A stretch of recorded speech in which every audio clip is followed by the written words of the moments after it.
زلزلے نے بہت سے گھروں کو ملیا میٹ کر کے رکھ دیا تھا اور مجھے امید نہیں تھی کہ ارم یا شہزاد کی فیملی میں سے کوئی بچا ہوگا۔ میں اس وقت راولپنڈی میں تھا جب مجھے اس بات کی اطلاع ملی کہ مظفر آباد میں شدید زلزلہ آیا ہے اور اس زلزلے کے چلتے ہزاروں گھر تباہ و برباد ہو گئے ہیں، ہزاروں لوگ مارے گئے ہیں۔ بہت سی ریسکیو ٹیمیں ہیں جو کہ اس طرف کا رخ کر رہی ہیں، لہٰذا میں بھی ان ریسکیو ٹیموں کے ساتھ ساتھ وہاں پر پہنچ گیا تھا۔ میں کسی ریسکیو ٹیم کا حصہ بن کر نہیں بلکہ اپنے طور پر آیا تھا، لیکن بہت سی ریسکیو ٹیمیں ان گاڑیوں میں شامل تھیں جن میں سے کسی ایک گاڑی میں بیٹھ کر کے میں راولپنڈی سے مظفر آباد کے لیے روانہ ہوا تھا۔ سڑکوں کا کچھ حال نہیں تھا، زلزلے کی وجہ سے بہت سی سڑکیں بھی متاثر ہوئی تھیں۔ بہرحال بہت ہی مشکل سے ہم لوگ مظفر آباد پہنچنے میں کامیاب ہوئے تھے۔ مظفر آباد پہنچ کر کے میں نے بہت سی جگہوں پر گھوم پھر کر کے دیکھا تھا اور یہ وہ شہر کا نقشہ ہی نہیں رہا تھا، جیسے کہ میں اس شہر میں کئی مرتبہ پہلے آ چکا تھا، لیکن جب میں یہاں پر آیا تھا تو یہاں کی ایک ایک جگہ کی مجھے پہچان تھی، لیکن یہاں پر اس وقت تو جو صورتحال دکھائی دے رہی تھی اس صورتحال کے تحت میں بہت سی جگہوں کو تو پہچان بھی نہیں پا رہا تھا۔ زلزلے نے بہت زیادہ نقصان کیا تھا اور بہت سے گھر بالکل برباد ہو کر کے رہ گئے تھے۔ بہرحال مجھے پتا تھا کہ ارم اور شہزاد کا گھر کہاں پر ہے اور وہ کہاں پر رہتے ہیں۔ وہ بھی ایک پہاڑی ٹیلے کے اوپر رہتے تھے اور میں باقاعدہ ان کے گھر میں کئی مرتبہ جا چکا تھا، لہٰذا ان کے گھر تک پہنچنے میں مجھے تھوڑی دقت کا سامنا تو ہوا، لیکن بہرحال میں نے ان کے گھر کو تلاش کر لیا۔ جب میں ان کے گھر کے پاس پہنچا تو مجھے ان کے گھر کی حالت دیکھ کر کے پھریریاں آنے لگی، کیونکہ ان کی گھر کی کوئی حالت نہیں بچی تھی۔ وہ گھر مکمل طور پر اس پہاڑ کے اندر دنس گیا تھا، ایسا لگتا تھا کہ زمین نے اس پہاڑ کو نگل لیا ہے۔ میں من ہی من میں ان کی سلامتی کی دعائیں کرنے لگا اور میں اللہ تعالیٰ سے یہی چاہ رہا تھا کہ وہ لوگ اس زلزلے کے آنے سے پہلے بچ کر کے نکل گئے ہوں اور انہوں نے اپنے آپ کو محفوظ کر لیا ہو، کیونکہ جس طریقے سے اچانک یہ افتاد آئی تھی اس میں کسی کا زندہ بچ جانا یہ کسی معجزے سے کم نہیں تھا۔ لیکن وہاں پر گھومنے پھرنے اور کافی دیر تک لوگوں سے معلومات لینے کے بعد بھی ارم اور شہزاد کے بارے میں کسی کو کچھ پتہ نہیں تھا۔ جو لوگ وہاں پر بچ گئے تھے کچھ لوگ زخمی تھے اور کچھ لوگ ملبے میں سے لاشیں نکال رہے تھے۔ بس میں تو اس صورتحال کو دیکھ کر کے بے حد پریشان ہو چکا تھا اور مجھے نہیں لگتا تھا کہ ارم اور شہزاد کے گھر سے کوئی بچا ہوگا۔ بات تقریباً کوئی 20 سال پرانی تھی کہ جب میں یہاں پر ارم اور شہزاد کی شادی میں آیا تھا۔ میں اس وقت بھی تقریباً 17-18 سال کا تھا جب ان کی شادی ہوئی تھی، اور پھر اس شادی کے بعد اللہ تعالیٰ نے یکے بعد دیگرے ان کو 4 بیٹیوں کی نعمت سے نوازا تھا۔ ان کے کوئی نرینہ اولاد نہیں ہوئی تھی، صرف 4 بیٹیاں ہی تھیں۔ سب سے بڑی کا نام سونیا، اس سے چھوٹی کا نام عالیہ، عالیہ سے چھوٹی کا نام مہرناز اور مہرناز سے چھوٹی کا نام فریدہ تھا۔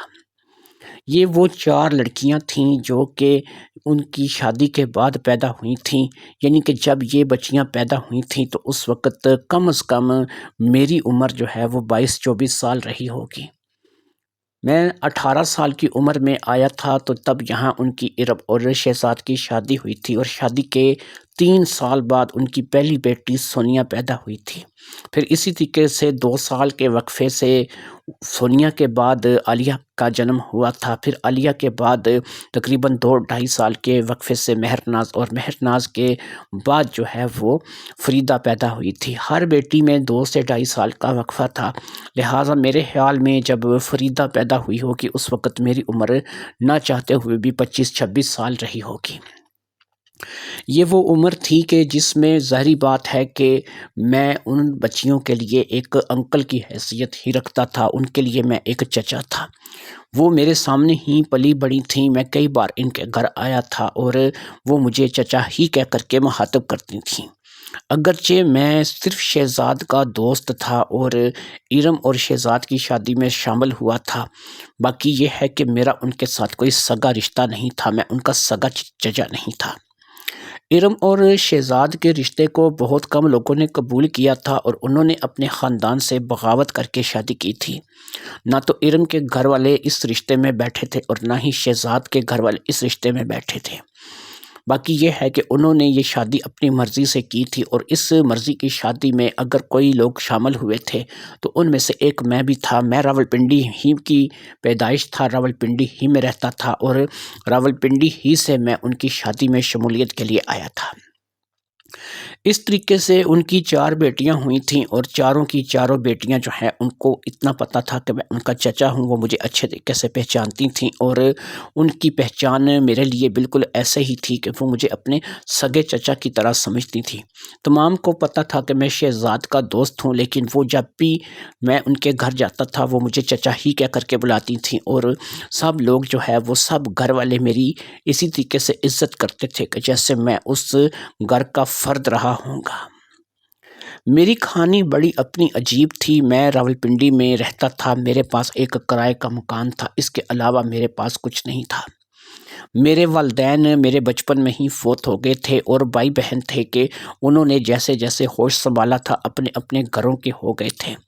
کیونکہ میں کوئی بہت زیادہ لینڈ لاٹ نہیں تھا، اس لیے میرے ساتھ میرے بہن بھائیوں کا رویہ بھی کچھ خاص نہیں تھا۔ سب لوگوں نے اپنے اپنے گھر بسا لیے تھے اور اپنی اپنی زندگی میں مگن ہو گئے تھے۔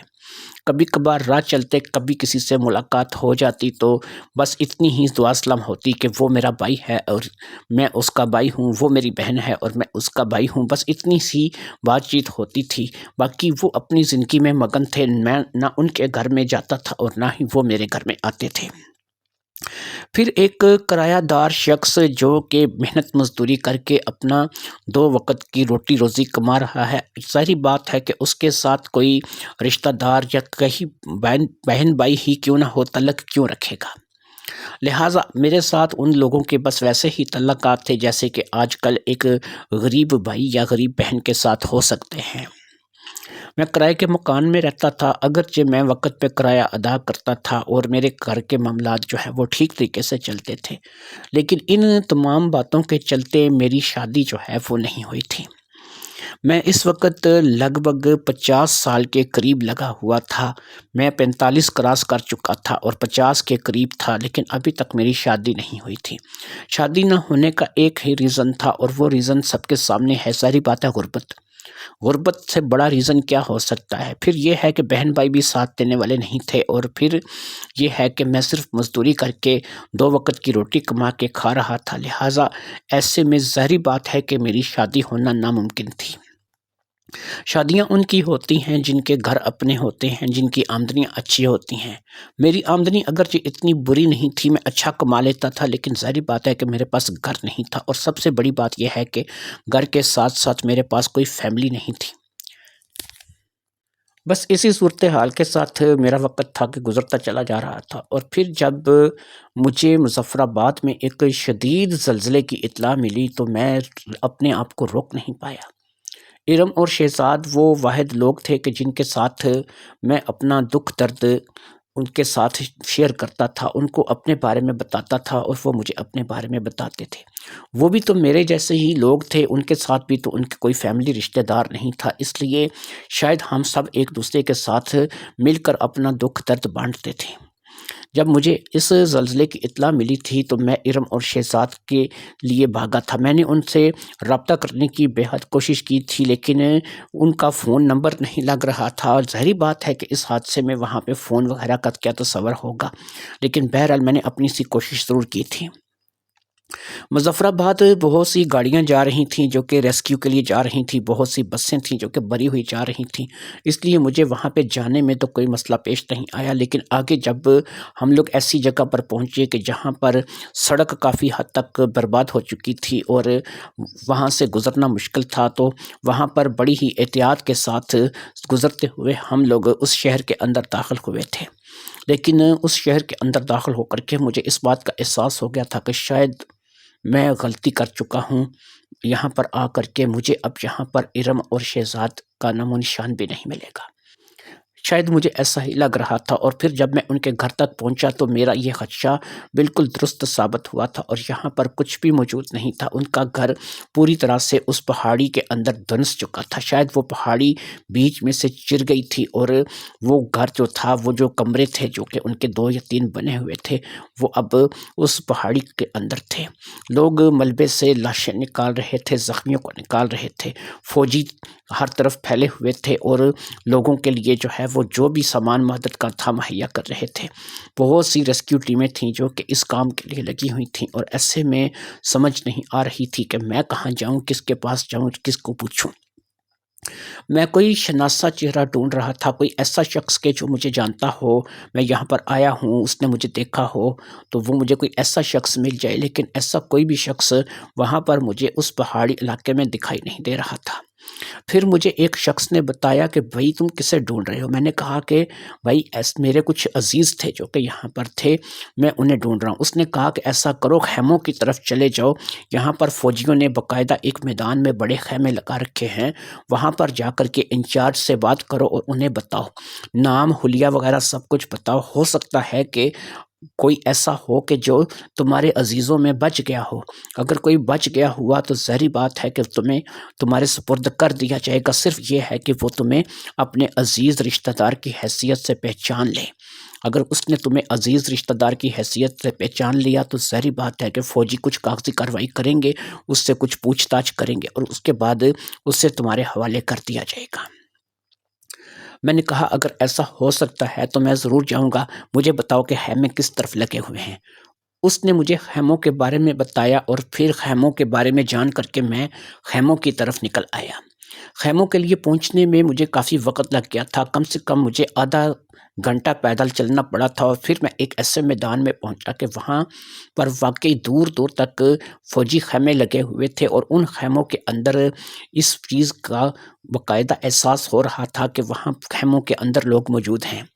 میں دل ہی دل میں دعا کر رہا تھا کہ ارم اور شہزاد کے ساتھ میری ملاقات ہو جائے، یا پھر سونیا، عالیہ، مہرناز یا پھر فریدہ میں سے کوئی ایسی ہو کہ جو مجھے مل جائے، کم از کم مجھے پتہ تو چلے کہ کون ہے جو کہ بچ گیا ہے اور کون ہے کہ جو اب ہمارے درمیان نہیں رہا۔ من میں یہ سوچ رہا تھا کہ ہو سکے تو سارے ہی بچ گئے ہوں، وقت سے پہلے وہاں سے نکل آئے ہوں، کوئی معجزہ، کوئی کرامت ہو جائے کہ جس سے مجھے سارے ہی زندہ سلامت مل جائیں، اور کم از کم اور کچھ نہیں تو اس وقت اگر ان کا گھر نہیں رہا تو میں انہیں اپنے گھر راولپنڈی لے جاؤں گا۔ چلو کرائے کا ہی صحیح، اپنا گھر تو ہے، وہ وہاں پر اپنی فیملی کے ساتھ رہیں گے، اس وقت تک رہیں گے جب تک کہ ان کے اپنے معاملات ٹھیک نہیں ہو جاتے۔ لیکن ان خیموں کے انچارج سے مل کر کے جب میں نے بات کی تو اس نے کہا کہ بھئی بات ایسا ہے کہ ہم تو کسی کو شکل صورت سے نہیں پہچانتے، اور نہ ہی نام سے ہم لوگ واقف ہیں، ہم بھی صرف مدد کرنے کے لیے آئے ہیں، باقی یہ ہے کہ تمہارے ساتھ ہم لوگ بھیج دیتے ہیں، تم ایک ایک خیمہ جو ہے وہ گھوم کر کے اپنے عزیزوں کو تلاش کر سکتے ہو۔ یہاں پہ بہت سے لوگ ہیں جو کہ تم سے پہلے بھی اپنے عزیزوں کو تلاش کر رہے ہیں، اور جو بھی تمہیں تمہارا عزیز مل جائے اس کے ساتھ ظاہری بات ہے کہ تمہاری پہچان کروائی جائے گی، اور اگر اس نے تمہیں پہچان لیا تو ہم اسے تمہارے حوالے کر دیں گے۔ ظاہری بات ہے کہ ہم ان کو کوئی گود لینے کے لیے تو نہیں آئے، ہم تو صرف ان کی مدد کرنے کے لیے آئے ہیں۔ لہٰذا میں 2 سپاہیوں کے ساتھ اب خیموں کا چکر لگا رہا تھا۔ پہلے میں ایک خیمے میں داخل ہوا، وہاں پر کافی ساری عورتیں، بچے اور بہت سے لوگ تھے، لیکن میں ان سے ناواقف تھا۔ اسی طریقے سے دوسرے تیسرے خیمے میں جا کر کے ہم لوگ پتہ کر رہے تھے۔ وہ 11واں خیمہ تھا جہاں پر ہم لوگ داخل ہوئے، اور سب نے ہی میں نے ایک اخستی کو دیکھا اور پہچان لیا۔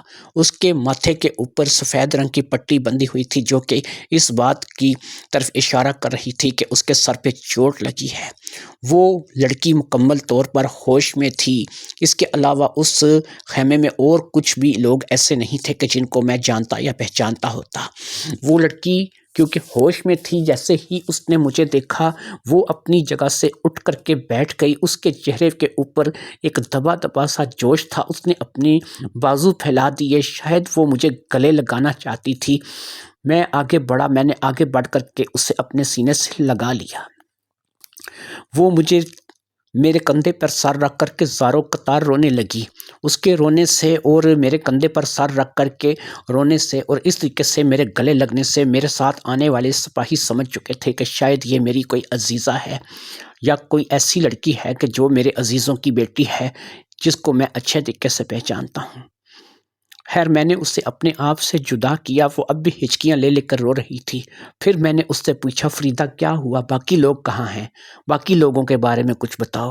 اس نے کہا کہ چچا جب یہ زلزلہ آیا میں گھر میں نہیں تھی، میں اپنی ایک سہیلی سے ملنے کے لیے آئی ہوئی تھی۔ جب میں اپنے گھر پہنچی تو میں بہت زیادہ زخمی تھی، لیکن میں ہوش میں تھی۔ میں نے کسی کو بھی نہیں دیکھا، مجھے ایسا لگتا میرا گھر زمین میں چلا گیا اور میرے گھر کے کوئی بھی نہیں بچا، میرے گھر کے سب لوگ مارے گئے۔ میں نے کہا ایسا مت کہو، میں اور خیموں میں جا کر بھی دیکھتا ہوں، ابھی یہاں پر 50-60 خیمے ہیں، ہو سکتا ہے کہ ارم کا، شہزاد کا، عالیہ کا، سونیا کا، مہرناز کا پتہ چل جائے۔ جو بھی مجھے ملے گا میں تمہیں آ کر کے بتاؤں گا، تم اس وقت تک یہی رہو اور میں جو ہے تمہیں آ کر کے یہاں سے لے جاؤں گا۔ اس کے چہرے پر ایک امید تھی جو کہ نظر آ رہی تھی، وہ مجھے دیکھ کر کے خوش ہو گئی تھی۔ اس کی حالت ایسی تھی کہ شاید اسے کوئی اپنا نظر آیا تھا اور وہ اپنے کو دیکھ کر کے بے حد جو ہے وہ خوش ہو گئی تھی۔ اب میں نے سپاہیوں کے ساتھ باقی کے خیموں کا چکر لگانا شروع کر دیا۔ میں ایک ایک خیمے میں جاتا اور وہاں کے لوگوں کو دیکھتا، ان سے ملتا اور تفصیل سے ان سے بات چیت کرتا۔ ایسے زخمی بھی تھے جن کے چہرے کافی حد تک بگڑ چکے تھے اور ان کے چہرے شناخت نہیں ہو رہے تھے، لیکن ظاہری بات ہے کہ خالی چہرہ ہی شناخت کی وجہ نہیں تھی، میں کسی اور طریقے سے بھی شناخت کر سکتا تھا کیونکہ میں نے ان کے ساتھ ایک وقت گزارا تھا۔ ان 50-60 خیموں سے ہو کر کے میں واپس اسی 11 نمبر خیمے میں آ گیا تھا، کیونکہ مجھے نہ تو ارم کا کچھ پتہ چلا تھا، نہ ہی شہزاد ملا تھا، نہ ہی مجھے سونیا، عالیہ اور مہرناز کے بارے میں کچھ پتہ چلا تھا۔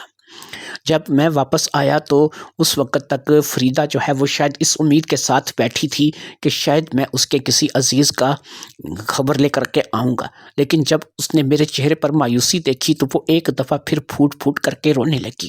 میں نے آگے بڑھ کر کے اسے اپنے سینے سے لگا لیا اور اسے اسی حالت میں لے کر کے اس خیمے سے باہر نکل آیا۔ میں نے ان سپاہیوں سے انچارج کے پاس چلنے کے لیے کہا اور ان سپاہیوں نے ہمیں انچارج کے پاس پہنچا دیا۔ اب انچارج نے اس لڑکی سے جو کہ فریدہ تھی، میرے ساتھ تھی، میرا رشتہ پوچھا تو اس نے بتایا کہ میرا چچا ہے، راولپنڈی میں رہتا ہے اور ہماری خبر سن کر کے آیا ہے۔ مجھ سے پوچھا تو میں نے کہا میری بھتیجی ہے، میرے بھائی کی بیٹی ہے، اور یہ جب میرے بھائی کی شادی ہوئی تھی تو اس وقت سے لے کے اب تک میں ان کے گھر آتا جاتا ہوں اور میں اس کا چچا لگتا ہوں۔ اس نے کہا کہ تم اس کے سگے چچا ہو؟ میں نے کہا نہیں، میں اس کا رشتے میں چچا ہوں۔ اس نے بھی کہا ہاں یہ میرے سگے چچا نہیں، یہ میرے رشتے میں چچا ہیں۔ اب اس انچارج نے اس سے فریدہ سے پوچھا کیا تم اپنے چچا کے ساتھ اپنی مرضی سے اس کے گھر جانا چاہو گی؟ کیونکہ اب تمہارا گھر تو نہیں رہا، تمہاری بہنیں نہیں رہی، تمہارے والدین نہیں رہے، تو کیا تم چچا کے اوپر اعتماد کرتی ہو؟ تم اپنے چچا کے ساتھ ان کے گھر جا کر کے رہنا چاہو گی؟ اس نے میری طرف دیکھا اور اس بات میں سر ہلا دیا۔ اس نے کہا ہاں میں اپنے چچا پہ اعتبار کرتی ہوں، میں اپنے چچا کے ساتھ ان کے گھر جا کر کے رہنا چاہوں گی۔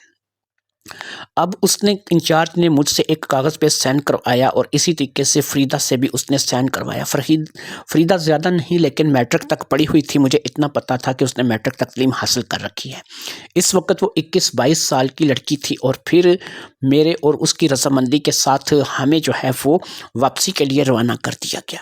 انہوں نے باقاعدہ ایک ٹیم جو کہ راولپنڈی کو آ رہی تھی اس کے ساتھ ہمیں گاڑی میں بٹھا دیا اور ہم ایک پرائیویٹ گاڑی میں جو کہ ایک وین تھی اس میں بیٹھ کر کے راولپنڈی واپس آ گئے تھے۔ راولپنڈی پہنچ کر کے میں نے اب ظاہری بات ہے کہ وہ بیمار بھی تھی اور اس کے سر میں تکلیف بھی تھی اور اسے سر کا زخم بھی تھا، اس لیے میں نے سب سے پہلے تو اس کی توجہ اس طرف مبذول کرائی کہ میں اس کی اس زخم کا علاج کرواؤں اور اس کو دوائی وغیرہ لے کے دوں۔ لہٰذا یہاں پر آ کر کے نہ صرف کہ میں نے اس کی پٹی بدلوا دی بلکہ اس کو دوائی بھی لے کے دی اور دیکھتے ہی دیکھتے اس کا زخم جو ہے وہ مندمل ہونے لگا اور پھر تقریباً 1 ہفتے کے اندر اندر وہ اس قابل ہو گئی کہ اس کا زخم اب دکھائی نہیں دیتا تھا، بس ایک ہلکا سا نشان تھا جو کہ ماتھے پہ رہ گیا تھا۔ وہ اپنے والدین کو، اپنی بہنوں کو یاد کر کے افسردہ ہو جاتی اور اس بات کو لے کر کے اکثر رونے لگتی۔ میں جس گھر میں رہتا تھا ظاہری بات ہے کہ اب وہ میرے پاس میں اسی گھر میں رہنے لگی تھی، اور اس نے اس گھر کے کام کاج کو خود ہی سنبھال لیا تھا۔ وہ میرے پیچھے ہانڈی روٹی بنا دیتی تھی، گھر کی صفائی کر دیتی تھی، اور گھر کے چادر بستر وغیرہ بدل دیتی تھی، میرے اپنے کپڑے دھو دیتی تھی۔ یعنی اس نے ایک بیٹی ہونے کی حیثیت سے سب کچھ سنبھال لیا تھا، اور پھر اسی طریقے سے تقریباً 2 سے 3 ماہ گزر گئے، اور وہ اب مکمل طور پر صحت یاب ہو چکی تھی۔ اب جب بھی اسے اپنے والدین کی یا بہنوں کی یاد آتی تھی وہ دل برداشتہ ہو کر کے رونے لگتی تھی، لیکن جب میں اسے آگے بڑھ کر تسلی دیتا تھا تو وہ اپنے آپ کو زیادہ محفوظ سمجھنے لگتی تھی۔ اسی طریقے سے میری اور اس کی جو ہے وہ چلتی جا رہی تھی، اور 6 ماہ اس بات کو لے کر کے گزر گئے۔ 6 ماہ کے بعد ایک ایسا واقعہ ہوا کہ جس نے ہماری ذہنی سوچوں کو بدل کر کے رکھ دیا، خاص طور پہ میری ذہنی سوچ جو تھی وہ بدل گئی، اور اس ذہنی سوچ کو لے کر کے میرا ذہن جو ہے وہ کسی اور ہی ڈگر پر چل نکلا، اور میں اس ڈگر پہ جو ہے وہ اپنے آپ کو چلانے پر مجبور ہو گیا۔ بات کچھ یوں تھی کہ آدھی رات کا وقت تھا، اور ہم دونوں ایک ہی کمرے میں سوتے تھے، کیونکہ ہمیں ایک دوسرے پر مکمل اعتماد تھا۔ ہم اور چچا اور بھتیجی یا باپ اور بیٹی کی حیثیت سے ہی اب تک ایک دوسرے کو دیکھتے اور سنتے آ رہے تھے۔ ایسے میں جب آدھی رات کے وقت مجھے پیشاب کی طلب ہوئی اور میں پیشاب کرنے کے لیے اٹھا، تو میں نے دیکھا کہ فریدہ کے پیٹ پر سے کپڑا کافی حد تک ہٹا ہوا ہے۔ بہرحال میں نے اس کو ایک نظر دیکھ کر کے نظر انداز کیا، اور میں واش روم کی طرف بڑھ گیا، کیونکہ مجھے زور کی لگی تھی اس لیے میں واش روم چلا گیا۔ جب میں واش روم گیا، وہاں سے میں نے اپنے آپ کو اچھے طریقے سے فارغ کیا، اور فارغ کرنے کے بعد جب میں نے دیکھا کہ اب میرا پیٹ ہلکا ہو گیا ہے اور اب میں اپنے آپ کو کافی بہتر محسوس کر رہا ہوں، تو میں کیونکہ یہ پیٹ میں ایک رات کو اچانک سے مروڑ اٹھا تھا، جس کے تحت میں فٹافٹ سے واش روم کی طرف گیا تھا، اور پھر جب میں نے اپنے آپ کو ہلکا محسوس کیا تو میں واش روم سے نکل آیا تھا۔ واش روم سے جب میں واپس اپنے بستر کی طرف اپنے کمرے میں آیا تو ایک دفعہ پھر انکشاف ہوا کہ اس بار تو حد ہی ہو گئی تھی کہ فریدہ سوئی ہوئی تھی، تو اس کی پیٹ سے کچھ ضرورت سے زیادہ ہی قمیض اٹھ گئی تھی۔ یہ قمیض شاید اس سے زیادہ کھلی تھی، جس کی وجہ سے یہ قمیض پیٹ سے کچھ زیادہ ہی اوپر اٹھ گئی تھی۔ اس قدر اوپر اٹھ چکی تھی کہ میں جو ہے وہ اس منظر کو بیان نہیں کر سکتا۔ بہرحال میں نے دوسرے بستر پر لیٹ کر کے اپنے آپ کو سلانے کی کوشش کی، اور پھر کافی دیر تک مختلف سوچوں کی یلغار میرے دماغ میں ہوتی رہی، لیکن بالآخر میں سو گیا۔ اگلی صبح بالکل ایسے ہی ہوا کہ جیسے رات گئی بات والا حساب ہوتا ہے، یعنی کہ میں اگلی صبح تک ان باتوں کو بھول چکا تھا۔ میں اپنے کام پہ چلا گیا، اور وہ اپنے روزمرہ کے معمول کے مطابق گھر کے کاموں میں لگ گئی۔ کچھ دن اسی طریقے سے خیر خیریت سے گزر گئے، اور پھر ایک رات کو پھر میں نے ایسا ہی منظر دیکھا، اور اب کی بار تو میرا دماغ جو ہے وہ ہل کر کے رہ گیا۔ میں نے اپنے آپ کو فٹافٹ کمرے سے باہر نکالا اور باہر صحن میں آ گیا۔ یہ 2 کمروں پر مشتمل ایک مکان تھا، جس کا ایک چھوٹا سا صحن تھا، ایک برآمدہ تھا اور کچن باتھ تھا۔ میں صحن میں آ گیا تھا۔ کافی دیر تک میں اس منظر کو اپنی آنکھوں کے آگے سے فراموش کرنے کی کوشش کرتا رہا، اور پھر میں واش روم کی طرف چلا گیا۔ میں نے واش روم میں جا کر کے اپنے سر پر پانی ڈالا اور اپنے آپ کو فریش کرنے لگا۔ اس کے بعد میں پھر کمرے میں آیا اور بنا کچھ دیکھے، بنا کچھ محسوس کیے سو گیا۔ میں سونے کے لیے لیٹ تو گیا تھا، لیکن مجھے نیند نہیں آ رہی تھی، لیکن بہرحال میں نے اپنے آپ کو کسی نہ کسی طریقے سے منا لیا اور پھر سو گیا۔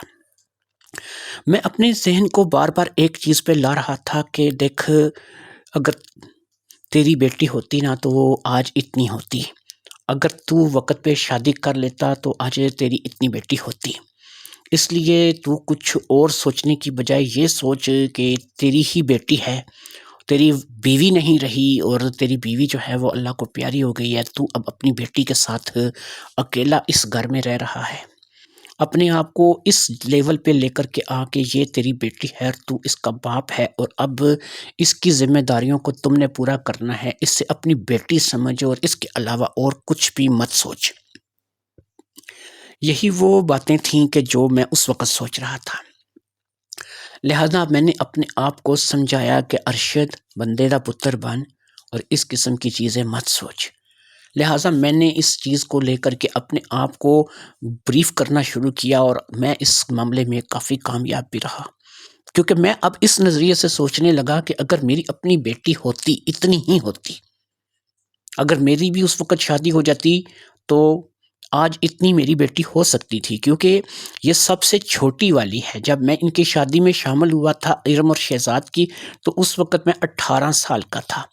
تو جب یہ لڑکی پیدا ہوئی تو میں کم سے کم 25 یا 26 سال کا رہا ہوں گا۔ اگر 25 یا 26 سال کی عمر میں میری شادی ہوئی ہوتی تو میری بیٹی 20-22 سال کی ہونی تھی۔ آج میں 45-46 سال کا تھا، تو ظاہر بات ہے کہ اتنی میری بیٹی ہونی تھی۔ تو اس کا مطلب یہ ہے کہ مجھے اس سے اپنی بیٹی کی حیثیت سے ہی دیکھنا ہے، اپنی بیٹی کی حیثیت سے ہی محسوس کرنا ہے۔ اس کے لیے پھر میں نے ایک چیز سوچی، اگر ہم دونوں باپ بیٹی ایک ہی کمرے میں رہیں گے اور ایک ہی کمرے میں سوئیں گے تو اس قسم کے آئندہ بھی معاملات ہوتے رہیں گے، اور یہ ایسے منظر پھر بھی ہمیں سامنے آتے رہیں گے۔ لہٰذا اب ایک ہی چارہ تھا کہ میں اس کا کمرہ علیحدہ کر دوں، اسے ایک علیحدہ کمرے میں، دوسرے کمرے میں بھی باقاعدہ سے 2 بستر لگے ہوئے تھے، وہ اس میں سے کسی بستر پہ سو جایا کرے۔ اگلے دن میں نے اسی بات کا فیصلہ کر لیا۔ جب میں کام سے واپس آیا تو میں نے اسے اپنے پاس بلایا، میں نے کہا بیٹا کیا پکایا ہے؟ کہنے لگی چچا آلو گوبھی۔ میں نے کہا دیکھو بیٹا روٹی دو اور پھر بیٹھ کے یہاں پہ میری بات سنو۔ اس نے کہا ٹھیک ہے چچا ابھی لے کے آتی ہوں۔ وہ روٹی لینے کے لیے چلی گئی، اس نے تھوڑی دیر میں روٹی لا کر کے میرے سامنے رکھ دی۔ میں نے اس سے بھی کھانے کے لیے کہا، ہم دونوں ایک ہی پلیٹ میں روٹی کھانے لگے۔ اب میں نے اسے کہا کہ دیکھو بیٹی بات یہ ہے کہ میں تمہیں ایک بات آج بتانا چاہ رہا ہوں، میں نے کھل کے تم سے بات کرنے کا فیصلہ کیا ہے۔ دیکھو بیٹا ایسا ہے نا کہ سوتے میں انسان کو پتہ نہیں ہوتا کہ انسان کس لیول پہ سو رہا ہے، کیا کر رہا ہے، کیا ہو رہا ہے، اسے نہیں پتہ ہوتا۔ کہتے ہیں سویا اور مرا ہوا بندہ تقریباً برابر ہی ہوتا ہے، کیونکہ نہ مرے ہوئے کو پتہ ہوتا ہے کہ کیا ہو رہا ہے اور نہ سوئے ہوئے کو پتہ ہوتا ہے کیا ہو رہا ہے۔ تو بیٹا ایسا ہے کہ تم ایک لڑکی ہو اور میں چاہے جو بھی ہوں تمہارا چچا ہی صحیح، لیکن میں ایک مرد ہوں۔ ہم دونوں ایک ہی کمرے میں سوتے ہیں۔ رات میں کبھی ایسا ہوتا ہے کہ پانی پینے کو میں اٹھتا ہوں یا پھر مجھے واش روم کی طلب ہوتی ہے، میں واش روم جاتا ہوں، تو ایسے میں کبھی کبھار تم پر نظر پڑتی ہے، تو کبھی تمہاری جو ہے وہ قمیض ہٹی ہوئی ہوتی ہے، کبھی تمہارا دوپٹہ صحیح جگہ پر نہیں ہوتا ہے، کبھی تمہاری شلوار جو ہے وہ اس قدر تک اوپر چڑھی ہوتی ہے۔ تو بیٹا ایسا ہے کہ ایسے میں یہ تمام چیزیں دیکھ کر کے کوئی بھی انسان جو ہے، جو خاص طور پہ اگر کوئی ایسا انسان کہ جو میڈیکلی طور پہ فٹ ہو، مرد ہو، تو اس کو پریشانی ہوتی ہے۔ تو بیٹا میں تم سے صرف اتنی بات کہوں گا کہ تم میرے دوست کی بیٹی ہو، میری بیٹی کی جگہ پر ہو۔ میں تمہیں پورے اس وزن کے ساتھ یہاں پر لے کر کے آیا ہوں کہ تمہارے ماں باپ نہیں رہے، تمہاری بہنیں نہیں رہی، کوئی مسئلہ نہیں ہے، میں تمہارا چچا ہوں، میں تمہیں اپنی بیٹی کی طرح پالوں گا۔ اگر میری شادی آج سے 20-25 سال پہلے ہو جاتی، تمہارے جتنی میری بیٹی ہونی تھی۔ میں تمہیں اپنی بیٹی ہی سمجھ رہا ہوں، اپنی بیٹی کی حیثیت سے ہی میں تمہیں اس گھر میں رکھ رہا ہوں۔ لیکن بیٹا جب میں ایک مرد ہوں، کسی بھی وقت ایسا کوئی منظر دیکھ کر کے میں بہک سکتا ہوں، میری ذہنی کیفیت بدل سکتی ہے، میرے اندر شیطان آ سکتا ہے، شیطان میرے سر پر سوار ہو سکتا ہے۔ تو میں نہیں چاہتا کہ میری بیٹی میری بیوی بن جائے اور میں اس کے ساتھ کچھ ایسا کر بیٹھوں کہ جب بعد میں نہ میں کل کو مرنے کے بعد ارم اور شہزاد کو کچھ منہ دکھا سکوں اور نہ میں تمہیں منہ دکھانے کے قابل رہوں۔ اس لیے بیٹا میں نے تم سے کھل کے بات کر دی ہے کہ اس بات کو لے کر کے بیٹا میں پریشان ہوں۔ تم ایک کام کرو، دوسرے کمرے میں سو جایا کرو، وہاں پر بھی بستر لگے ہوئے ہیں۔ جب مجھے صبح تمہیں ناشتے کے لیے اٹھانا ہوگا یا کام پہ جانا ہوگا، میں تمہیں آواز دے کے اٹھا لیا کروں گا۔ بہرحال تم جو ہے اس بات کو برا مت ماننا بیٹی، میں پتہ کیا ایک انسان ہوں، کبھی بھی بہک سکتا ہوں، اور میں نہیں چاہتا کہ میں اپنی دوست کی بیٹی کے جسے میں اپنی بیٹی سمجھتا ہوں اس کے ساتھ کوئی ایسا سلوک کر گزروں کہ وہ بیچاری جو ہے وہ کل کو مجھے دیکھ کے روئے اور میں اسے دیکھ کے روں۔ میری اس بات کو اس نے سن لیا، اس نے کچھ بھی نہیں بولا، بس اس نے سر ہلا کر کے کہہ دیا کہ ٹھیک ہے۔ کھانا اس نے بھی کھا لیا تھا، کھانا میں نے بھی کھا لیا تھا۔ اس کے بعد ہمارا معمول تھا کہ ہم لوگ رات کو روزانہ چائے بنا کر کے پیتے تھے۔ اس نے بھی چائے بنائی اور پھر میں اور وہ دونوں چائے کا ایک ایک کپ پی کر کے اس بار میں اپنے کمرے میں آ گیا اور وہ دوسرے کمرے میں چلی گئی۔ وہ دوسرے کمرے میں جا کر کے سو گئی تھی اور اس نے مجھ پہ کسی قسم کا کوئی اعتراض نہیں کیا تھا، میری بات کا کوئی جواب نہیں دیا تھا، اور اس نے بس خاموشی اختیار کر لی تھی۔ وہ بچی نہیں تھی، اس وقت 21-22 سال کی ہو رہی تھی، اور اس نے شاید میری بات کو اچھے طریقے سے سمجھ لیا تھا۔ شاید اسے بھی اس بات کا پتہ چل گیا تھا کہ جو میں کہہ رہا ہوں یہ درست ہے۔ کل کو ایسا نہ ہو کہ ہم چچا بھتیجی ایک دوسرے کو شکل دکھانے کے قابل نہ رہیں اور ہم لوگ جو ہے وہ کسی اور طرف چل نکلیں۔ جب دو لوگ ہوتے ہیں اکیلے میں تو ان کے درمیان تیسرا شیطان ہوتا ہے، اس لیے میں نہیں چاہتا تھا کہ ہمارے درمیان شیطان آئے اور ہم دونوں کا رشتہ کسی اور طرف چلا جائے۔ لہٰذا اب اس کے بعد بالکل ایسا ہی معمول چل نکلا، وہ علیحدہ کمرے میں سو جاتی تھی، میں علیحدہ کمرے میں سو جاتا تھا، اور دن بار جو ہے وہ ہم لوگ، اگر میں گھر ہوتا تھا تو پھر اکٹھے ہی گھر میں ہوتے تھے، اور اگر میں کام پہ جاتا تھا تو پھر وہ اکیلی گھر میں ہوتی تھی اور گھر کا کام کاج کرتی تھی۔ اڑوس پڑوس محلے میں بہت سے لوگ آباد تھے، لیکن وہ گھر سے باہر نہیں نکلتی تھی اور مجھے کوئی بھی اس کی شکایت کبھی نہیں آئی تھی۔ لوگ گلی محلے کے مجھے پہچانتے تھے اور وہ بھی اس بات کو ہی سمجھتے تھے اور اس بات کو جانتے تھے کہ وہ میری بیٹی ہے اور میرے دوست کی بیٹی ہے۔ میں نے ان کو کبھی گلی محلے کے لوگوں کو یہ بتایا ہی نہیں تھا کہ یہ میرے دوست کی بیٹی ہے، صرف اتنا کہا تھا کہ یہ میرے بڑے بھائی کی بیٹی ہے، وہ بیچارہ مظفر آباد کے حادثے میں نہیں رہا تو میں اس لڑکی کو اپنے گھر لے آیا ہوں۔ گلی محلے کے لوگ ہمیں واقعی میں سگے چچا اور بھتیجی سمجھتے تھے، اور ان کے نزدیک میں ہمارا جو رشتہ تھا وہ سگے چچا اور بھتیجی کا تھا۔ لوگ صحیح پوچھیں تو رشک کرتے تھے کہ ایک چچا نے اپنے بھائی کے مرنے کے بعد اپنی بھتیجی کو اس طریقے سے سنبھالا ہوا ہے۔ آج کل کی دنیا میں کوئی سگے سے سگا رشتہ اس طریقے سے نہیں سنبھالتا، اور لوگ جو ہے وہ اس قسم کا مجھے اپریشیٹ ہی کرتے تھے۔ اسی طریقے سے اگر کوئی اس سے بھی پوچھ لیتا تھا، پہلی تو بات یہ کہ گھر میں کوئی زیادہ آتا جاتا نہیں تھا، یا وہ بھی زیادہ آتی جاتی نہیں تھی، لیکن کوئی بھی کبھار کوئی گلی محلے کی عورت آتی تھی تو وہ بھی اس سے پوچھتی تھی تو وہ اپنے آپ کو میری بھتیجی ہی بتاتی تھی اور مجھے اپنا سگا چچا ہی بتاتی تھی، کیونکہ میں نے اس سے خود یہ بات کہی تھی کہ تم یہاں پہ یہ نہ کہنا کہ تم دوست کی بیٹی ہو اور میں تمہارا رشتے میں چچا لگتا ہوں، کیونکہ ایسے میں لوگ جو ہے وہ شکوک و شبہات پال لیتے ہیں اور پتہ نہیں اپنے ذہن میں کیا کیا گند سوچنے لگتے ہیں۔ اس بات کو وہ بھی سمجھتی تھی، جانتی تھی، اس لیے اس نے ہمیشہ ہر گھر میں یہی بتایا تھا کہ ہر آنے والے کو یہی بتایا تھا کہ وہ میری بھتیجی ہے اور میں اس کا چچا ہوں۔ میرا کام کاج آج کل ٹھیک ہی چل رہا تھا، سیزن تھا اور میں الحمدللہ اچھا کما رہا تھا۔ اسی لحاظ سے میں نے ایک چیز سوچی تھی، اور وہ چیز یہ سوچی تھی کہ مجھے گھر کی کچھ 4 چیزیں اور بنا لینی چاہیے۔ اس کے لیے جب میں نے فریدہ سے مشورہ کیا تو فریدہ نے کہا کہ جیسے آپ کی مرضی ہے، آپ کا گھر ہے، آپ جو کرنا چاہیں۔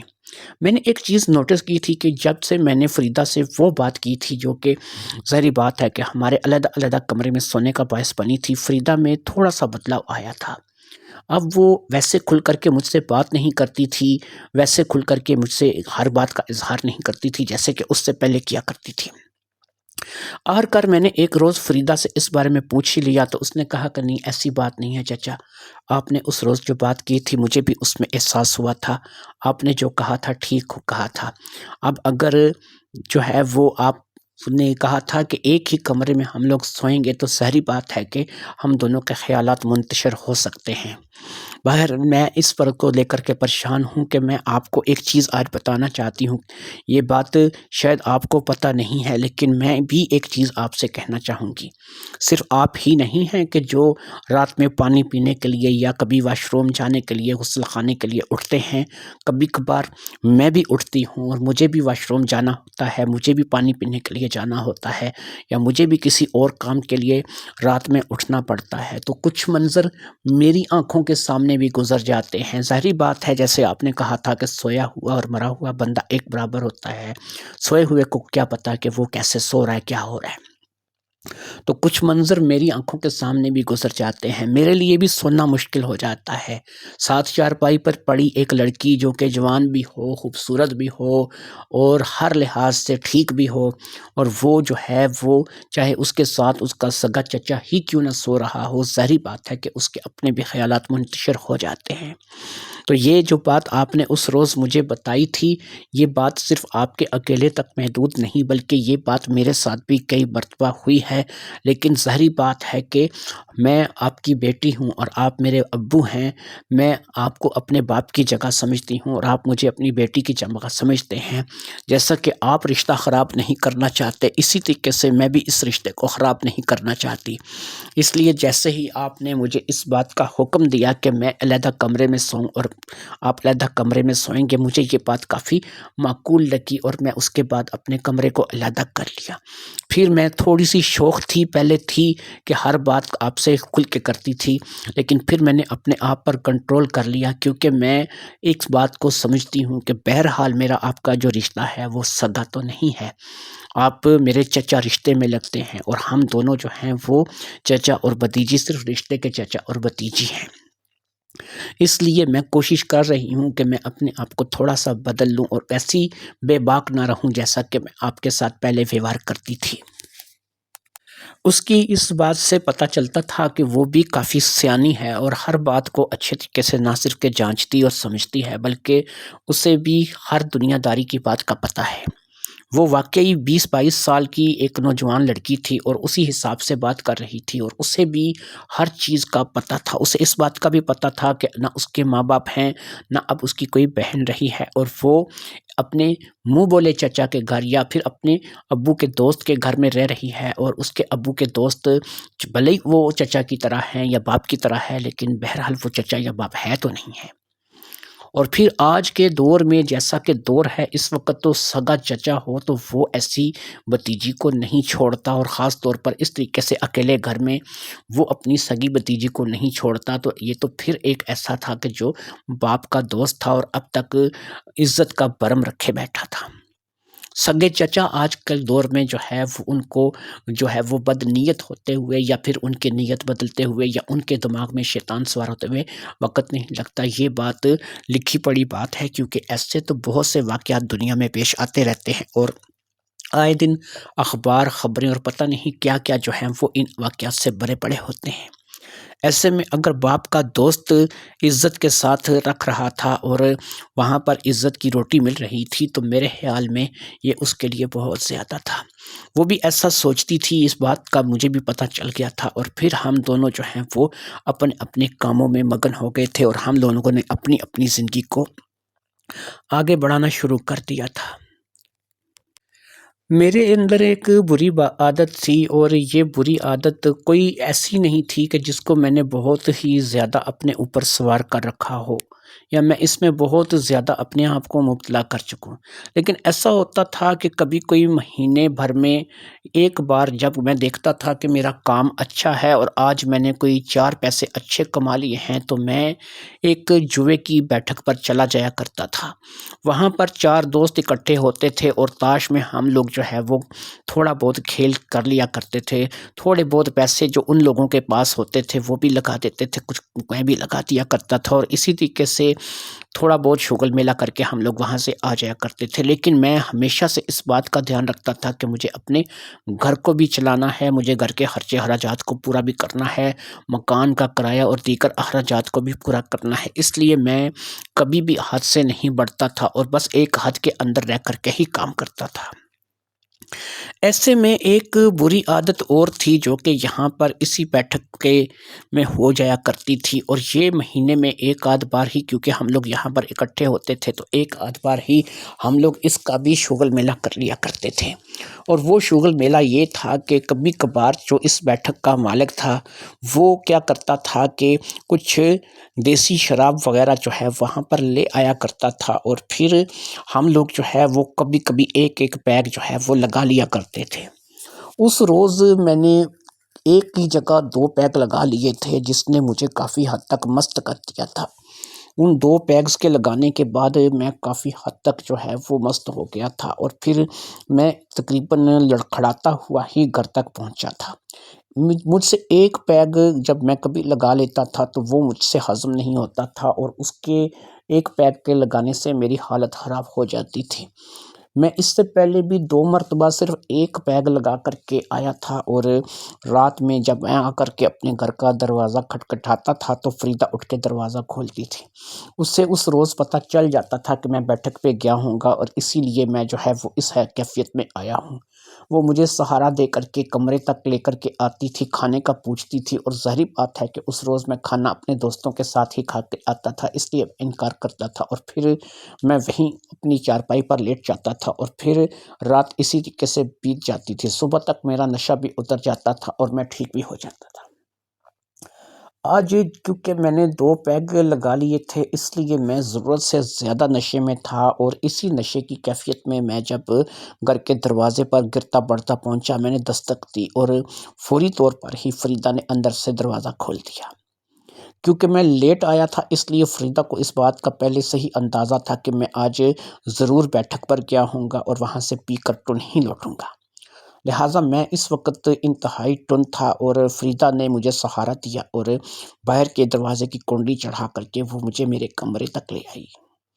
وہ میرے کمرے تک لے کر کے آ کر کے مجھے چارپائی پر لٹا کر کے چلی گئی۔ اس نے ظاہری بات ہے کہ مجھ سے کھانے کے لیے پوچھا تھا، یہ اس کی عادت تھی، لیکن میں نے اسے کھانے سے منع کر دیا تھا۔ مجھے میرے کمرے میں لٹا کر کے وہ اپنے کمرے میں چلی گئی تھی، اور پھر میں ویسے ہی آڑا ترچھا سا اپنے بستر پر لیٹ گیا۔ لیکن آج پتہ نہیں کیا تھا، یا شراب کی زیادتی تھی، یا کچھ اندر اور غبار تھا، یا کچھ ایسا تھا جو کہ کافی عرصے سے اندر رکا ہوا تھا۔ بس کچھ ایسی سوچیں تھیں کہ جن کی یلغار اچانک سے دماغ پر ہونے لگی، اور یہ سوچیں میرے لیے ٹھیک نہیں تھیں۔ مجھے فریدہ میں اس وقت صرف ایک عورت نظر آ رہی تھی، اور مجھے اس میں وہ چیزیں نظر نہیں آ رہی تھیں کہ وہ میرے دوست کی بیٹی ہے، یا میری خود کی بیٹی ہے، یا میں اس کا چچا ہوں۔ یہ باتیں اس وقت میرے بس سے باہر ہوتی چلی جا رہی تھیں۔ میں نے اپنے آپ کو کنٹرول کرنے کی، خود کو سمجھانے کی بے حد کوشش کی، لیکن میں اپنے اس مقصد میں کامیاب نہیں ہو پا رہا تھا۔ بالآخر میں نے اپنے آپ کو ہرا دیا، اور پھر میں اپنے بستر سے اٹھ کھڑا ہوا۔ میں لڑکھڑاتا ہوا فریدہ کے کمرے کی طرف گیا۔ میں نے فریدہ کے کمرے کے دروازے پر دستک دی۔ ظاہری بات ہے کہ وہ اندر سے دروازہ بند کر کے سوتی تھی۔ اس نے دروازہ کھولا، ظاہری بات ہے اسے پتہ چلا تھا کہ میں آیا ہوں۔ جب میں اس کے دروازے پر گیا تو اس نے اندر سے اٹھ کر کے فٹافٹ سے دروازہ کھول دیا۔ اب اس کے منہ سے جو پہلے الفاظ نکلے، وہ الفاظ ایسے تھے کہ ظاہری بات ہے کہ میرا نشہ توڑنے کے لیے اور میرے اندر کے شیطان کو مارنے کے لیے وہ الفاظ بہت بڑے تھے، اور بہت قیمتی الفاظ تھے جو کہ اس نے دروازہ کھولتے ساتھ ہی بولے۔ ظاہری بات ہے کہ اس کے الفاظ میرے دل میں اثر کر گئے تھے، لیکن اس وقت میں اپنے حواس میں نہیں تھا۔ جیسے ہی اس نے کنڈی کو اوپن کیا، جیسے ہی دروازہ کھلا، اس نے کہا، ابو کیا ہوا آپ کو؟ آپ کی طبیعت تو ٹھیک ہے، مجھے بتائیں، میں کسی ڈاکٹر کو بلا لاتی ہوں۔ مجھے ڈاکٹر کا کلینک پتہ ہے، زیادہ دور نہیں ہے، میں اس کو لے آؤں گی، شاید وہ اب تک ہوگا، یا پھر مجھے اس کا نمبر بتائیں، شاید میں فون دیں اپنا، میں اس کو فون کرتی ہوں، شاید آپ کی طبیعت کچھ ضرورت سے زیادہ خراب ہے۔ مجھے اس وقت بس یہی تھا کہ ایسا تھا کہ سارا کچھ گھومتا ہوا محسوس ہو رہا تھا، اور مجھے بس صرف اپنے سامنے فریدہ کھڑی ہوئی دکھائی دے رہی تھی، اور فریدہ کو ایسا احساس ہو رہا تھا، شاید اس نے اس بات کو محسوس کر لیا تھا کہ آج میرے دیکھنے کا انداز ٹھیک نہیں ہے، میرے انداز میں کچھ گڑبڑ ہے۔ اس نے مجھے دوبارہ سے سہارا دے کر کے واپس میرے کمرے کی طرف موڑنے کی کوشش کی، لیکن میں نے اسی سہارے کو اپنا فائدہ بنا لیا، اور اسے میں نے کس کے پکڑ لیا۔ میرے بازو تھے کہ جو اس کے گرد مضبوط ہو چکے تھے، اور میں نے اسے دبوچ لیا تھا۔ اس نے اپنے آپ کو بالکل ڈھیلا چھوڑ دیا، جیسے کہ وہ بھی اب ہمت ہار گئی ہو، اور اسے بھی کسی بات کا احساس نہ رہا ہو۔ پھر اسی طریقے سے کمرے کا دروازہ بند ہو گیا، اور کمرے کے بند دروازے کے پیچھے وہ سب کچھ ہو گیا کہ جو نہیں ہونا چاہیے تھا۔ اگلی صبح میرا نشہ اتر چکا تھا، اور وہ بھی ابھی پڑی سو رہی تھی۔ میں اٹھا، میں اس سے پہلے اٹھ گیا تھا۔ میں نے اٹھ کر کے واش روم کا رخ کیا، وہاں پر جا کر کے اپنے منہ پر پانی کے چھینٹے لگائے اور خود کو ہوش میں لایا۔ میں نے آئینے میں اپنے آپ کو دیکھا تو مجھے اپنے آپ سے گھن آنے لگی۔ مجھے ایسا محسوس ہوا کہ میں ایک دنیا کا غلیظ ترین انسان ہوں، جس نے پتہ نہیں کون سا جرم کر دیا ہے۔ میں اس کو آواز دینے کے قابل بھی نہیں تھا، اسے یہ بھی نہیں کہہ سکتا تھا کہ بیٹی اٹھ کر کے ناشتہ بنا دو یا پھر میں ناشتہ کر کے کام پہ جانا چاہتا ہوں۔ لہٰذا میں نے ایسے ہی نکل جانا مناسب سمجھا اور میں وہیں سے کام کے لیے نکل گیا۔ میں نے ناشتہ بھی نہیں کیا تھا، میں نے سوچ لیا تھا کہ باہر کسی ہوٹل سے چائے پی لوں گا یا کوئی پراٹھا وغیرہ لے کے کھا لوں گا۔ میرے اندر وہ ہمت نہیں تھی کہ میں اس لڑکی کے ساتھ آنکھ ملا سکوں کہ جو مجھے باپ سمجھتی ہے، اور میں اس لڑکی کے ساتھ بہرحال میں ناشتہ کر کے کیے بغیر نکل آیا تھا، اور میں نے ایک ہوٹل کا رخ کیا تھا اور وہاں پر وقت پہنچ کر کے میں نے واقعی ناشتہ کر لیا تھا۔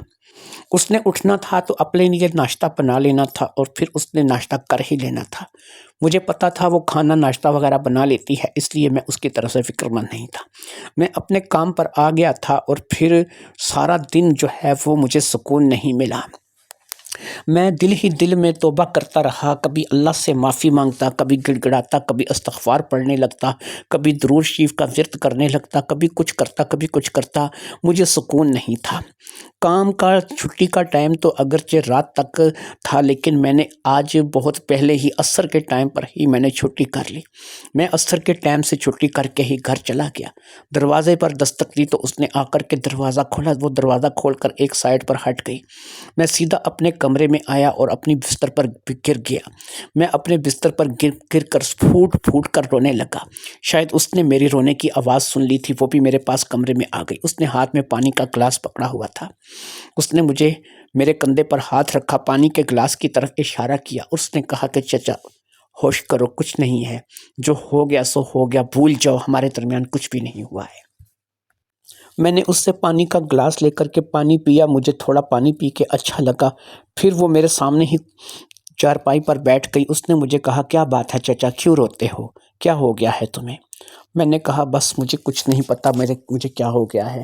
میں رات میں بس وہ بیٹھک پہ چلا گیا تھا، وہاں پہ کچھ زیادہ پی لی، مجھے سمجھ نہیں آیا میں کیا کر رہا ہوں، مجھے کچھ ہوش نہیں ہے کہ بہرحال مجھے معاف کر دو بیٹی، مجھے نہیں سمجھ آ رہا۔ اس نے کہا چچا ایک بات بولوں، اگر میری بات کا برا مت مانو تو۔ میں نے کہا بولو بیٹا، مجھے بتاؤ۔ اس نے کہا دیکھو چچا، اتنی بات میں جانتی ہوں کہ تم میرے سگے چچا نہیں ہو، تمہارا میرا خون کا رشتہ نہیں، تم میرے ابو کے دوست ہو، اور دوست ابو کا اگر ہو اور چچا ہو تو ایسے میں وہ سگا چچا نہیں ہوتا۔ میں نے اتنا تو پڑھ سن رکھا ہے کہ اگر ابو کا دوست ہے، چچا ہے، کوئی تایا ہے، کوئی ماموں ہے، کوئی انکل ہے، تو وہ آپ کے لیے ایک ایسا رشتہ ہے کہ آپ اس کے ساتھ اپنا گھر بسانا چاہو، شادی کرنا چاہو تو کر سکتے ہو۔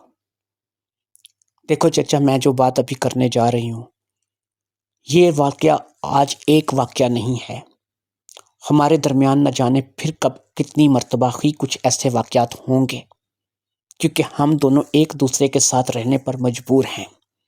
نہ میرا کوئی ٹھکانہ ہے، نہ میں کہیں بھاگ سکتی ہوں، نہ جا سکتی ہوں، نہ کوئی میرا رشتہ دار ہے، نہ کوئی عزیز ہے جس کے پاس جا کر کے میں فریاد کر سکتی ہوں۔ اسی طرح تم ہو تو تمہارا بھی میرے جیسا ہی حال ہے، ہوتے ہوئے بھی تمہارے کوئی نہیں ہے۔ اس لیے آج شراب کے نشے میں صحیح، کل کسی اور وجہ سے، پرسوں کسی اور وجہ سے، ترسوں کسی اور وجہ سے، مہینے بعد، 15 دن بعد، سال بعد کسی اور وجہ سے ہمارے درمیان ایسے کچھ واقعات ہو سکتے ہیں۔ کیونکہ مجھے اس بات کا اندازہ ہے کہ ایک جوان لڑکی ایک مرد کے ساتھ کسی گھر میں اکیلی رہ سکتی ہے۔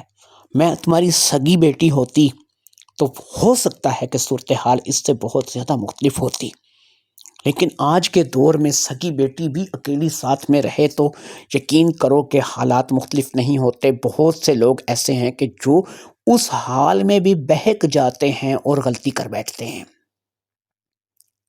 اس لیے میں تم سے آج ایک بات کرتی ہوں، تم رشتے میں میرے چچا ہو، میرے ابو کے دوست ہو، تم ایک کام کرو، اس کام سے تم بھی محفوظ ہو جاؤ گے، میں بھی محفوظ ہو جاؤں گی، ہم دونوں کی زندگیاں بھی محفوظ ہو جائیں گی، ہمارے درمیان کسی بات کی شرمساری بھی نہیں رہے گی، اور ہم دونوں جو ہیں وہ ایک دوسرے کے لیے جو ہے وہ مخصوص بھی ہو جائیں گے۔ تم میرے ساتھ نکاح کر لو، تم میری رضامندی ہے، مجھے کسی بات کو لے کر کے اعتراض نہیں ہے، میں اس بات کے لیے آمادہ ہوں۔ ہمارے درمیان کچھ غلط ہو اس کو بہتر ہے کہ ہم لوگ صحیح کر لیں۔ میں ایک نوجوان لڑکی ہوں، تمہاری میری عمر میں 20-25 سال کا فرق ہے، لیکن یہ فرق کوئی پہلی بار تو نہیں ہے۔ ایسی بہت سی شادیاں پہلے بھی ہو چکی ہیں کہ جس میں لڑکیوں کی اور مردوں کی عمر میں بے شمار فرق رہا ہے۔ تم 45-46 سال کے ہو، بوڑھے تو نہیں ہو، ابھی تم ٹھیک ٹھاک ہو، چلتے پھرتے ہو، بیمار نہیں ہو۔ میرے والدین اگر میری شادی کرتے تو ہم لوگ بھی غریب تھے، کون سا اتنے امیر تھے، میرے لیے کون سا شہزادہ ڈھونڈ کے لاتے، یا پھر میری بہنوں کی شادیاں ہوتی یا میری شادی ہوتی تو کون سے کسی راجکمار یا شہزادے کے ساتھ ہوتی۔ عمروں کے فرق وہاں پر بھی ہو سکتے تھے، پتہ نہیں کیسے رشتے ملتے کیسا نہ ملتے۔ تو یہ تو زیادہ اچھا ہے کہ تم میرے دیکھے بالے ہو، مجھے تمہاری عادت کا پتہ ہے، مجھے تمہاری فطرت کا پتہ ہے، مجھے تمہاری بات کا پتہ ہے۔ میرے سر پہ اب کون ہے؟ نہ میرے ماں باپ ہیں، نہ میری بہنیں رہی ہیں، میرا نہ کوئی رشتہ دار ہے۔ تو ایسے میں شوہر سے بڑا آسرا کون سا ہوتا ہے، شوہر سے بڑا سہارا کون سا ہوتا ہے؟ اس لیے میں یہ چاہتی ہوں کہ تم مجھ سے شادی کر لو۔ اس کی بات اگرچہ بالکل بے باکی پر تھی، اور اس نے جو بات کہی تھی وہ جو بھی ہمارے درمیان ہوا تھا اس بات کا صحیح تجزیہ تھا، ایسا ہی تھا کہ آج ہوا ہے، 15-20 دن، مہینے بعد، سال بعد، 2 سال بعد پھر ہوگا۔ کب تک ہم ایک ہی گھر میں رہ کر کے ایک دوسرے کو ان باتوں کو نظر انداز کریں گے؟ کبھی اس کے سونے کی بے ترتیبی اور کبھی میرے سونے کی بے ترتیبی اس کو ڈسٹرب کرے گی۔ کبھی ہم لوگ کچھ سوچیں گے اور کبھی ہمارے اندر جو ہے وہ کون سے خیالات پلپیں گے۔ کبھی رات کو مجھے نیند نہیں آئے گی اسے لے کر کے، اور کبھی اسے نیند نہیں آئے گی مجھے لے کر کے۔ اگرچہ وہ 20-22 سال کی لڑکی تھی لیکن دنیا داری سمجھتی تھی، اسے پتہ تھا کہ یہی ہوگا اور ہمارے درمیان اس کے علاوہ ہو ہی کچھ نہیں سکتا۔ اس لیے اس بات کو سامنے رکھ کر کے اس نے جو فیصلہ کیا تھا وہ اس کا جذباتی فیصلہ نہیں تھا، شاید بہت سوچ سمجھ کے بعد یہ کیا گیا فیصلہ تھا۔ میں نے اسے کہا کہ ٹھیک ہے، میں تمہاری بات کو اگر مان لیتا ہوں، لیکن تم ایک بات جانتی ہو کہ اس گلی محلے کے یہاں کے لوگ ہمیں سگے چچا بھتیجی سمجھتے ہیں، اور اگر ہم ایک دم سے ان لوگوں کو یہ بتائیں گے کہ ہم لوگ اپنا گھر بسانے لگے ہیں، شادی کرنے لگے ہیں، تو پھر بھی ہم پہ انگلیاں اٹھیں گی کہ اتنے عرصے سے اگر یہ سگے نہیں تھے تو اتنے عرصے سے یہ یہاں اکیلے کیوں رہ رہے تھے، ان کے درمیان کیا رشتہ تھا، کیا واسطہ تھا، آج ان کو کیا مجبوری آن پڑی ہے کہ یہ شادی کرنے جا رہے ہیں، ضرور کوئی دال میں کالا ہے۔ اس بات کو لے کر کے فریدہ نے کہا چچا میری بات سنو، یہ کرائے کا مکان ہے، تمہارا اپنا مکان نہیں ہے، تم نے کرایہ دینا ہے، بل دینا ہے، گھر کے خرچے اخراجات کرنے ہیں، تو یہ تم کسی بھی جگہ پر جا کر کے بیٹھ کے کر سکتے ہو، ہم نے کوئی لکھ کے نہیں دیا ہوا کہ ہم ساری زندگی اسی مکان میں رہیں گے۔ تم بس اتنا کرو کہ جاؤ اپنے لیے ایک اور مکان دیکھ لو جو کہ اس علاقے میں نہ ہو، بہت ہی ہٹ کے ہو، اس علاقے کے لوگ اس علاقے کی طرف آتے جاتے بھی بہت کم ہوں، کوئی ایسا علاقہ دیکھو کہ جو بالکل ہی علیحدہ ہو۔ جب ہم لوگ وہاں جائیں گے پھر ہم اپنی مرضی سے جا کے چاہے کورٹ کچہری میں چاہے قاضی کے پاس شادی کریں گے اور پھر اپنے گھر کو بسا لیں گے۔ اگر ہم اتنی دور چلے بھی جاتے ہیں اور اس میں پھر یہاں کے کسی بندے کو کبھی کبھار کوئی آتے جاتے گزرتے پتہ بھی چل جاتا ہے کہ ہم دونوں نے شادی کر لی ہے اور ہمارا سگا رشتہ نہیں تھا، تو ظاہری بات ہے کہ بات کا اتنا بتنگڑ نہیں بنے گا، محلہ ہم چھوڑ چکے ہوں گے، مکان ہم چھوڑ چکے ہوں گے، یہاں سے جا چکے ہوں گے۔ بات اس کی بالکل معقول تھی، جو بھی بات وہ کر رہی تھی بات سمجھ میں آنے والی تھی، لہٰذا میں نے اسے کہا ٹھیک ہے، میں کل ہی جو ہے وہ اس سلسلے میں کام کرتا ہوں اور کسی اور علیحدہ جگہ پہ مکان ڈھونڈتا ہوں۔ اگلے دن سے ہی میں نے باقاعدہ سے اپنے 2-4 لوگوں کو جو کہ میرے ساتھ کام کرتے تھے مکان کا بول دیا، اور ان میں سے ایک شخص نے مجھے ایک ایسے علاقے میں مکان بتایا کہ جس علاقے میں اس وقت میں رہ رہا تھا وہاں سے تقریباً گھنٹے سے 1.5 گھنٹے کا فاصلہ تھا۔ وہ بہت اچھا ایک آباد علاقہ تھا، وہاں سے بھی میرے کام کی جگہ اتنی ہی دور تھی جتنی کہ میرے اس گھر سے تھی، یعنی کہ دونوں جگہ سے مجھے کام پہ جانے کے لیے وقت ایک جیسا ہی لگنا تھا۔ اس کا مطلب یہ ہوا کہ میں اس علاقے میں آباد ہو سکتا تھا، لہٰذا میں نے اب اس علاقے میں آباد ہونے کے لیے اس مکان کا باقاعدہ سے نوٹس لے لیا، اور میں نے مکان مالک کو بلا کر کے بتا دیا کہ میں اس مہینے مکان کو چھوڑ دوں گا۔ یکم ڈیٹ بھی نزدیک تھی، اس لیے میں نے اگلا کرایہ دینے سے بہتر اس مکان کو چھوڑنا مناسب سمجھا تھا۔ میرے گھر کا کچھ زیادہ سامان نہیں تھا، بس ایک چھوٹا سا مزدہ تھا جو کہ اس سامان کو لاد کر کے اس علاقے سے دوسرے علاقے تک لے گیا تھا، اور میں نے اپنے سامان کو ایک ہی روز میں منتقل کر لیا تھا۔ اب ظاہری بات ہے کہ سامان کے ساتھ ساتھ فریدہ بھی میرے دوسرے گھر میں منتقل ہو گئی تھی، اور پھر دوسرے گھر میں آ کر کے میں فریدہ کو اب ہم لوگوں نے ایک ہی کمرے میں اپنی سیٹنگ کر لی تھی، اور پھر میں اسی طریقے سے اپنے کام پر جانے لگا۔ 2 سے 3 دن کے اندر میں نے کچھ پیسے وغیرہ جو کہ میرے پاس جمع تھے، میں نے اکاؤنٹ وغیرہ میں رکھے ہوئے تھے، وہ میں نے نکلوائے، اور پھر میں نے اس کو لے کر کے باقاعدہ سے عدالت کا رخ کیا، کیونکہ نہ تو اس کے سر پر کوئی تھا، نہ کوئی میرا اپنا تھا جو کہ اس میں شامل ہوتا، لہٰذا ہم لوگوں نے کورٹ میرج کو بہتر سمجھا تھا۔ عدالت میں جا کر کے ہم نے ایک وکیل کی خدمات حاصل کی، اور اس نے ہم دونوں کا نکاح کروا دیا، اور ہم دونوں باقاعدہ اپنے نکاح کو لے کر کے کورٹ میرج کر کے گھر آ گئے۔ ہمارا عدالت میں نکاح ہو چکا تھا، ہم دونوں نے ایک دوسرے کی رضامندی سے شادی کر لی تھی، سب کچھ ہم نے عدالت میں بیان دے دیے تھے، اور بتا دیا تھا کہ یہ لڑکی جو ہے اس کے والدین نہیں ہیں، نہ ہی کوئی بھائی بہن، اور نہ ہی کوئی سرپرست ہے، یہ اپنی مرضی سے میرے ساتھ شادی کر رہی ہے، اور اسی طریقے سے میں نے اپنا بھی کہہ دیا تھا کہ بھی میرا بھی نہ ہی ہونے کے برابر ہے، اس لیے ہم دونوں کی کورٹ میرج ہو گئی تھی۔ اس کے بعد ہم لوگ اپنے گھر واپس آ گئے، جو کہ ہم نے صحیح بات ہے کہ نئی جگہ پہ لیا تھا۔ یہاں پر نہ تو ہمیں اڑوس پڑوس محلے میں کوئی جانتا تھا، اور نہ یہاں پر ہمارا کوئی واقف چہرہ جو تھا وہ ہم دونوں کو دکھائی دیتا تھا۔ اب ہم دونوں باقاعدہ سے میاں بیوی ہو چکے تھے، اور اب اعلان ہم ایک ہی کمرے میں ساتھ ساتھ بستر پر سوتے تھے۔ اب ہم لوگوں کی ہر دن عید تھی، اور ہر رات ہماری شب رات ہوتی تھی۔ ہم لوگ جو ہے واقعی اپنے ذہن سے اس سٹریس کو نکال چکے تھے، اور اپنی ایک نئی زندگی کا آغاز کر چکے تھے۔ اس نے مجھے مکمل طور پر ذہنی اور جسمانی ہم آہنگی کے ساتھ اپنے شوہر کے طور پر قبول کیا تھا، اور میں نے بھی اسے مکمل طور پر اپنی بیوی کے روپ میں قبول کیا تھا۔ اگرچہ میں اسے بیٹی بھی کہتا رہا تھا، یا پھر میں اسے بھتیجی بھی کہتا رہا تھا، لیکن ظاہری بات ہے کہ یہ اس وقت تک رشتے تھے جب تک میرا اس کا نکاح نہیں ہوا تھا۔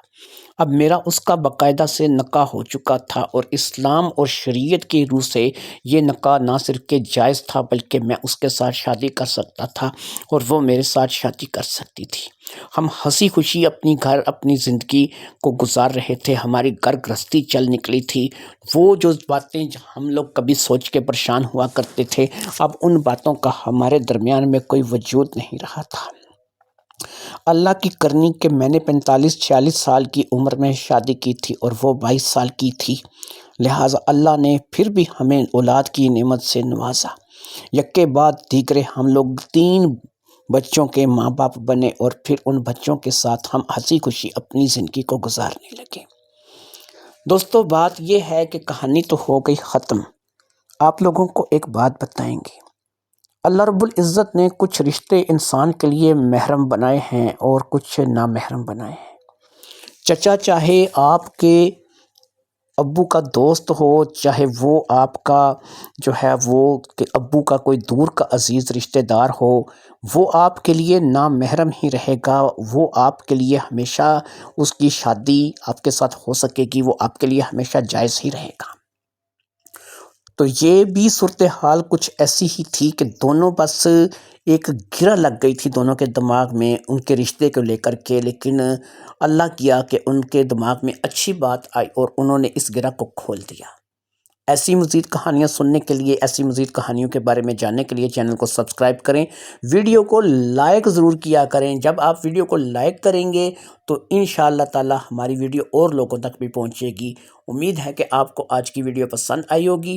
باقی نایاب سٹوری کارنر کے نام سے اور اس کے علاوہ کتاب کہانی آفیشیل کے نام سے میرے 2 چینل اور ہیں، انہیں بھی آپ سبسکرائب کیجئے، لائک کیجئے، کمنٹ کیجئے، شیئر کیجئے۔ تو یہاں پر بھی ویڈیو کو لائک کر دیجئے، سبسکرائب کر دیجئے، چینل کو بیل آئیکن کے بٹن کو دبائیے تاکہ لیٹسٹ ویڈیو کے نوٹیفیکیشن آپ کو ملتے رہیں، اور اسی طریقے سے آپ جو ہے وہ مجھے سنتے رہیں، اور اسی طریقے کی مزے کی جگ بیتی معاشرتی کہانیاں میں لے کر کے آپ کے پاس آتا رہوں گا۔ تو انشاءاللہ تعالی کسی اور کہانی کے ساتھ آپ سے ملاقات ہوگی۔ تب تک کے لیے اجازت، چینل کو سبسکرائب کیجئے، ویڈیو کو لائک کیجئے اور مجھے اپنی دعا میں یاد رکھیے۔ انشاءاللہ تعالی ایک اور ویڈیو کے ساتھ کل آپ کی خدمت میں حاضر ہوں گے۔ ڈیلی بیسس پر میں آپ کو کوشش کرتا ہوں کہ ایک کہانی دوں جس کا ٹیمپو، جس کا موضوع، جس کے جو معاملات ہیں وہ بالکل جدا ہوں، پہلے کہانی سے دوسری کہانی بالکل میچ نہ کرے۔ میرا ذاتی کنٹینٹ ہے یہ ذاتی طور پر یہ کہانیاں میں خود بناتا ہوں، یہ ایک گو میں بول کر کے بتاتا ہوں۔ آپ کو پتہ ہے یہ کہانی میں ایک گو میں بول کر بتاتا ہوں، یہ نہیں ہے کہ اگر میں کہانی بولنے بیٹھا ہوں تو آج تھوڑی سی بولوں گا پھر تھوڑی ساتھ، میں 1 گھنٹے کی کہانی ایک بار میں ریکارڈ کرتا ہوں الحمدللہ۔